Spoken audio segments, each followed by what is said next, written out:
தமிழர்களை தேடி தேடி சுட்டு கொலை செய்தவர்களுடன் இன்றைக்கு ஊடகத்துக்கு முன்னால் வந்து தாங்கள் தான் என்பிபி விழுத்த போறோம், என்பிபி சரிவராண்டு கூறுகிறார்கள். இதுதான் ஜனாதிபதி வந்து உரையாற்றுவதற்கான இடம். மக்கள் இல்லை, இதில் விமர்சிப்பவர்கள் எல்லாமே அரசியல்வாதிகள். அவர்களது முகப்புத்தகத்துக்கு சென்று பார்க்கும்போது தெரிகிறது. இம்முறை 17 சபைகளையும் கைப்பற்றுவதற்கான சூழ்நிலை இருக்கிறது. கண்டிப்பாக 17 சபையும் நமக்கு பெரும்பான்மையான ஆதரவு கிடைக்கும். அந்த நேரம் அடிக்கல் நாட்டுவதற்காக சென்றவர்களும் கூட இன்று அந்த இடத்திற்கு சென்று ஆர்ப்பாட்டம் செய்கின்றனர். இதுவரை காலம் இந்த ஜனாதிபதிகளை விட இன்றிருக்கும் அனுர தோழர் மீது தமிழ் மக்களுக்கு பாரிய நம்பிக்கை இருக்கிறது. உறவுகள் அனைவருக்கும் வணக்கம். நாங்கள் இப்போ நிற்கிற இடம் யாழ் மாவட்டத்தில் கிட்டுப்பூங்கான்ற ஒரு இடத்துல தான் நிற்கிறோம். பாருங்கள், 2025 4ஆம் மாதம் 17ஆம் தேதி இன்றைய தினம் மாலை 3 மணியாவில் எங்களுடைய ஜனாதிபதியான அனுர அவர்கள் வாரதை முன்னிட்டு நிறைய பாதுகாப்புகளும் மேடை அலங்காரங்களும் அவர் இடம்பெற்றிருக்கிறத நாங்கள் பார்க்கக்கூடிய மாதிரி இருக்குது. பாருங்கள், கிட்டுப்பூங்காவில் இதுதான் ஜனாதிபதி வந்து உரையாற்றுவதற்கான இடம். மற்றது நிறைய பாராளுமன்ற உறுப்பினர், அதில் எங்களோட பாராளுமன்ற உறுப்பினரான இளங்குமரன் அவர்களும் இதில் நின்று அந்த வேலை திட்டங்களை செய்து கொண்டிருக்கிறதையும் பார்க்கக்கூடிய மாதிரி இருக்கும். வெளியில் போலீஸ் பாதுகாப்புடன் இந்த ஜனாதிபதி வருவதற்கான போலீஸ் பாதுகாப்பு வேலைகளும் மற்றது வேலை திட்டங்களும் இடம்பெறுவதையும் பார்க்கக்கூடிய மாதிரி இருக்கும். மற்றது இன்றைய தினம் அனுர அவர்கள் இங்கே வந்து என்னென்ன விடயம் நடக்க போது அவருடைய உரை என்ன மாதிரி இந்த தேசிய மக்கள் சக்தி இந்த திட்டம் சில விடயங்களை பற்றி இந்த இளங்குமரன் அவர்களோட நாங்கள் கதைச்சி தெரிஞ்சு கொள்ள போகிறோம். வாங்க காணொலிக்குள்ளே போகலாம். காலை வணக்கம் அண்ணா. இன்றைய தினம் அனுர அவர்கள் வார சம்பந்தமான உங்களோட கருத்து, இது என்ன நோக்கத்துக்காக? கண்டிப்பாக அன்ற தோழர் அவர்கள் இது நாள் வரை இருந்த ஜனாதிபதிகளை விட அதிகமாக வடக்குக்கு விஜயம் செய்தவராக இருக்கிறார். அதைவிட மக்களுடைய பிரச்சனைகளை வெகு சீக்கிரமாக பிரச்சனைகளை தீர்க்க வேண்டும் என்ற எண்ணப்பாடு கொண்டவர். அதே நேரம் வடக்கு மக்களுக்கு தனித்துவமான பிரச்சனைகள் உள்ளது என்பதை அவர் அறிந்திருக்கிறார்.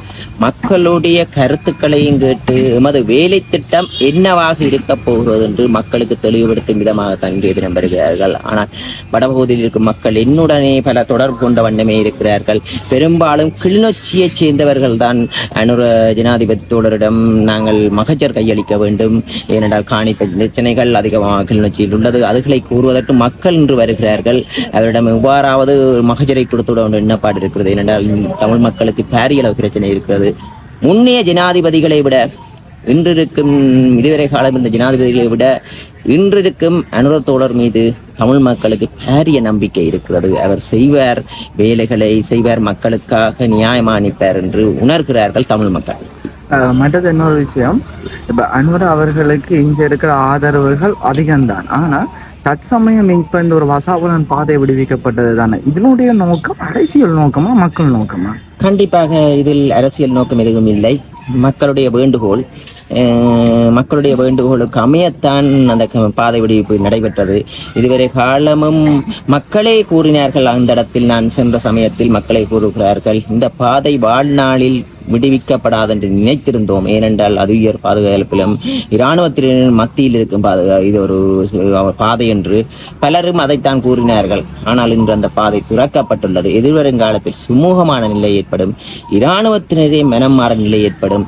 எங்கள் அனுர தோழர் அவர்கள் சொல்கிறார், எதிர்வருங்காலத்தில் படிப்படியாக இராணுவத்தின் எண்ணிக்கையும் குறையும். ஏனென்றால் நமது நாட்டு அனுர தோழர் அவர்கள் டிஜிட்டல் மயமாக வேண்டும் என்று நினைக்கின்றார். டிஜிட்டல் மயமாகும் போது பல பிரச்சனைகள் தீரும். மற்றது இன்றைக்கு எங்களுடைய ஜனாதிபதி அவர்களின் உரை எவ்வாறு அது தயார் செய்யப்பட்டிருக்கு? மக்களுக்கு ஏதாவது உள்ளூராட்சி தேர்தல் சம்பந்தமான பிரச்சாரமாகவா இல்லது என்ன மாதிரியான விஷயம்? கண்டிப்பாக அது தொடர்பாக எங்களுக்கு தெரியாது. ஆனால் அவருக்கு தமிழ் மக்கள் மத்தியில் பூரணமான உணர்வு என்ன என்று உணர்ந்திருக்கிறார் என்ற தோழர். அதனால் நாங்கள் எதையும் கூறவில்லை. ஆனால் அவர் ஆழமாக தமிழ் மக்களின் உணர்வுகளை அறிந்திருக்கிறார்கள். அதனால் அவரின் உரை என்பது வித்தியாசமாக இருக்கும். தமிழ் மக்களுக்கு ஒரு காத்திரமான பதிலை கூறும் ஒரு உரையாகத்தான் இருக்கும். மற்றது இனி 6ஆம் தேதி உள்ளூராட்சி தேர்தல் இடம்பெறும் என அறிவிக்கப்பட்டிருக்கு. இந்த உள்ளூராட்சி தேர்தலில் என்பிபி அரசாங்கத்தின் பங்கு எவ்வளவு மேம்பாடாக இருக்கும்? எவ்வளவு நீங்கள் கைப்பற்றுறதுக்கான பெரிய ஒரு வெற்றியை பெறக்கூடிய வாய்ப்புகள் இருக்கா? நாங்கள் வெற்றியை பெறுவதை விட மக்கள் வெற்றி பெற வேண்டும் என்றுதான் நாங்கள் நினைக்கின்றோம். ஏனென்றால் மக்கள் பலர் இன்றைக்கு நாங்கள் கீழ்மட்டத்தில் இறங்கி செல்லும் போது நாங்கள் ஒரு பாதையில் பயணிக்க வேண்டும். இந்த நாட்டு ஜனாதிபதியின் மீது நம்பிக்கை இருக்கிறது. ஒரு இடத்துக்கு சென்ற சமயம் எமது குடும்பத்துக்குள்ளேயே பிரச்சனை தாங்கள் சகலருக்கும் கையளித்து விட்டோம் இந்த பிரதேச சபைகளை. ஒரு தரம் திசை காட்டியுடன் பயணிப்போம் ஒன்றிணைந்தென்ற ஒரு கூற்று மக்கள் மத்தியில் வெளிப்படுவதை நாங்கள் காண்கிறோம். அதனால் இம்முறை 17 சபைகளையும் கைப்பற்றுவதற்கான சூழ்நிலை இருக்கிறது. கண்டிப்பாக 17 சபையும் நமக்கு பெரும்பான்மையான ஆதரவு கிடைக்கும் என்று நமக்கு நம்பிக்கை இருக்கிறது. தமிழ் மக்கள் அந்த இடத்துக்கு உயர்த்தி வைப்பார்கள், திட்டமான நம்பிக்கை. அதே நேரம் எதிர்வரும் காலத்தில் தமிழ் மக்களின் பிரச்சனைகளை இலகுவாக தீர்ப்பதற்கான வழியும் அதுதான் நாங்கள் நினைக்கின்றோம். ஏனென்றால் தமிழ் மக்களுக்கு கிராம மட்டத்தில் எமது உறுப்பினர்கள் இருப்பார்களானால் பல பிரச்சனைகள் நிவர்த்தி செய்யப்படும். ஏனென்றால் இதையும் சாட்டு போக்கு சொல்லிவிட்டு செல்ல முடியாது. கிராம மட்டத்துக்கு எமது அதிகாரங்கள் உறுப்பினர்கள் இருப்பார்கள் என்ற ஒரு பிரச்சனை நடைபெறும் போது அவர் கண்டிப்பாக அதுக்கு மறுமொழி கூற வேண்டும். ஏனென்றாலும் இதே எதிர்கட்சியாக இருக்குமா இருந்தால் அரசாங்கம் இனவாதிகள் என்று பச்சை குத்தி போய்விடுவார்கள், பிரச்சனைகள் இருந்து நழுவிவிடுவார்கள்.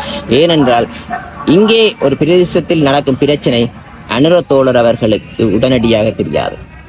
ஆனால் இந்த போதைப் பொருளில் பிடிபடும் போது இன்றைக்கு பலர் கூறுகிறார்கள், எங்களுக்கு போதைப் பொருள் ஒளித்தாலே காணும் என்று பல மக்கள் கூறுகிறார்கள், படித்தவர்கள் எல்லாரும் என்று.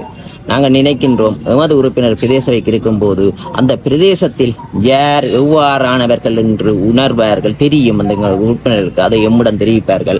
ஒரு போலீசார்களால் யாராவது பழி வாங்கப்பட்டாலும் அந்த உறுப்பினர் அந்த இடத்தில் சென்று கேள்வி கேட்க ஒரு நிலை ஏற்படும். இதே எதிர்க்கட்சி ஒருவர் இருப்பாரானால் என்ன நடக்கும் என்றால் அரசாங்கம் அவ்வாறு தான் என்று கூறிவிட்டு தப்பி விடுவார்கள். நாங்கள் நினைக்கின்றோம் இன்று அரச கட்டமைப்பை சுயமாக இயங்க விட்டிருக்கிறோம். ஆனால் அதை கண்காணிக்க வேண்டிய பொறுப்பு இருக்கிறது. இந்த பிரதேச சபைகளில் அனைத்திலும் நமது உறுப்பினர் இருக்கும் பட்சத்தில் இதை இலகுவாக கண்காணிக்கக்கூடிய வசதி நமக்கு கிடைக்கும் என்று நம்புகிறோம். அதை கண்டிப்பாக அதனால் இந்த முறை பிரதேச சபை தேர்தலில் பெரும்பான்மை அங்கத்தவர்களுடன் கூடிய எமது உறுப்பினர்கள் அங்கம் வகிப்பார் என்று இடத்தை கூறிக்கொள்கிறோம். மற்றது இன்றைய தினம் அனுர் அவர்கள் வாரதுக்கு பிறகு இந்த ஜாழ் மாவட்டத்தில் ஏதாவது இந்த உள்ளூராட்சி தேர்தல் பிறகு பெரிய மாற்றத்தை ஜாழ் மக்கள் எதிர்பார்க்கலாமா? கண்டிப்பாக எதிர்வரும் காலத்தில் படிப்படியாக அந்த மாற்றம் நடைபெற்று கொண்டே இருக்கும். பெரிய மாற்றங்கள் என்பதை மக்களுடைய பிரச்சனைகளை உணர்ந்து அதுக்கேற்ற வகையில் கண்டிப்பாக அவர்களை தீர்த்துவோம்.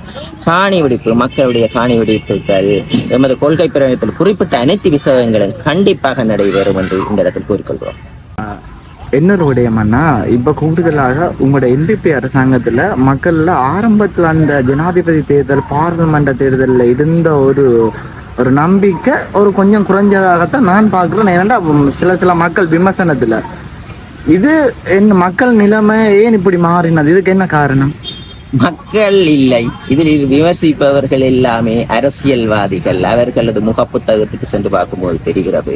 அதே நேரம் இன்று ஊடகங்களுக்கு யார் என்று தெரியாமல் இருந்தவர்கள் எல்லாம் முன்னைய காலத்தில் அரசியல்வாதிகள் என்று தமிழர்களை தேடி தேடி சுட்டு கொலை செய்தவர்களுடன் இன்றைக்கு ஊடகத்துக்கு முன்னால் வந்து தாங்கள் தான் NPP விழுத்த போறோம், NPP சரிவராண்டு கூறுகிறார்கள். முன்னைய காலத்தில் அவர்களது வரலாற்றை எடுத்து பாருங்கள். மண்டியன் குரூப், பல குரூப்புகள் இங்கே இருந்தன.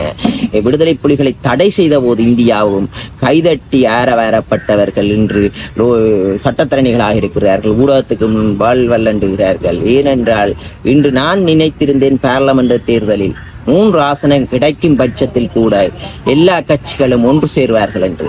அது நடைபெறவில்லை. ஆனால் ஏதோ வகையில் அவர்கள் ஒன்று சேர்கிறார்கள். தாங்கள் வெல்கிறோமோ இல்லையோ தேசிய மக்கள் சக்தி அரசாங்கத்தை தோற்கடிக்க வேண்டும் என்று குறிக்கோளுடன் இருக்கிறார்கள். எமக்கு தெரியும் இங்கே மட்டும் விமர்சனம் இல்லை, தென்பகுதியிலும் தேசிய மக்கள் சக்தியை வீழ்த்திவிட வேண்டும் என்று அரசியல்வாதிகள் நினைக்கிறார்கள். அவர்கள் இன்று பாராளுமன்றத்திலிருந்து ஒதுக்கப்பட்டிருக்கிறார்கள். முன்னைய காலத்தில் இங்கே இருந்தவர் பாராளுமன்ற உறுப்பினர்களாக இருந்ததில்லை. அரசியல்வாதிகளோ ஒன்று தெரியாதவர்கள் இருந்தார்கள். இந்த போதைப் பொருட்களுக்கும் வாழ்வெட்டுக்காரர்களுக்கும் நீதிமன்றத்தில் வழக்காட வேண்டும் என்று அவர்கள் கூறுகிறேன். ஏனென்றால் அவ்வாறானவர்களுக்கு தான் அவர்கள் வழக்காடி இருக்கிறார்கள். அவர்கள் உண்மையாக இந்த பிரச்சனை இல்லாமக்களோடும் அவர்களது சட்டத்துறையை சிறப்பாக செய்யும்படி நாங்கள் கேட்டுக்கொள்கிறோம். எமது இலக்கு இந்த வாழ்வெட்டு பொருட்கள் இல்லாமல் ஒழிக்கணும், போதைப் பொருட்களை இல்லாமக்கள் வேண்டும் என்று எமது இலக்காக இருக்கிறது. அவர்களது சட்ட தொழிலை சிறப்பாக செய்யுங்கள். எதிர்வரும் காலத்தில் சட்டத்துறையில் நீங்கள் ஜம்பவான்களாகுங்கள் என்று இதை கூறிக்கொள்கிறோம். இறுதியாக அண்ணா நீங்க ஒரு விடயம் ஒன்று கூறுனீங்க, அனுர அவர்களுடைய முக்கியமான நோக்கம் மக்கள்கிட்ட காணி பிடிப்பிட்டு. இந்த தையிட்டி பிரச்சனை இருக்குதானே, இந்த தையிட்டி விகார பிரச்சனைகளே மக்களுடைய காணி இருக்கு, அதுக்கான போராட்டங்கள் நிறைய நாட்களாக இடம்பெறுது. இது இந்த ஒரு கவன ஈர்ப்பு போராட்டம் அனுர அவர்களுக்கு தெரியுமா இடம்பெறது? கண்டிப்பாக இந்த பிரச்சனை தெரியாமல் இருக்காது. அவர் ஜனாதிபதி ஆகக்கு முதலே தெரியும். இந்த பிரச்சனையை உருவாக்கியவர் யார் என்று தெரியும் எங்களுக்கு. அந்த நேரம் அடிக்கல் நாட்டுவதற்காக சென்றவர்களும் கூட இன்று அந்த இடத்திற்கு சென்று ஆர்ப்பாட்டம் செய்கின்றனர். எமக்கு தெரியும் அது இந்த இன நல்லிணக்கம் ஒன்று மக்களுக்கு இந்த நாட்டை முன்னேற்ற வேண்டும் என்று நினைக்கும் போது